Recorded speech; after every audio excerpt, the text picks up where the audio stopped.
Artificial intelligence. এই artificial ইন্টেলিজেন্সের বহু ব্যবহার আমরা করেছি, অ্যানিমেশন ক্রিয়েট থেকে, পিকচার ক্রিয়েট থেকে, বহু সংখ্যক জিনিস থেকে। একটা গল্পের দরকার, লিখলাম ChatGPT, নিমেষের মধ্যে কাজটা পূরণ হয়ে গেল। যে কোনো খুব কাজের জন্য, ছোট থেকে ছোট এবং বড় থেকে বড় কাজের জন্য আমরা এআইকে ব্যবহার করছি আজকে এখানে। প্রথমত বলি, এই এআইয়ের কারণে কি কি প্রবলেম আমাদের ফেস করতে হতে পারে। প্রথমত, এআইয়ের কারণে আমাদের একটি চাকরির সংকট, যেটি প্রচণ্ড পরিমাণে আমাদের ভারতে খুবই একটি বিপুল একটি সংকট হতে পারে। দ্বিতীয়, গোপনীয়তা ও নিরাপত্তা ঝুঁকি।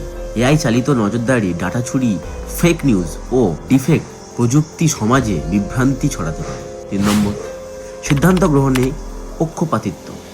এআই যদি ভুল বা পক্ষপাত দুষ্ট ডাটার উপর ভিত্তি করে শেখে, তবে তা ভুল সিদ্ধান্ত নিতে পারে। নিয়ন্ত্রণহীনতা। অন্তত শক্তিশালী এআই যদি নিয়ন্ত্রণের বাইরে চলে যায়, তাহলে তা বিপজ্জনক হতে পারে।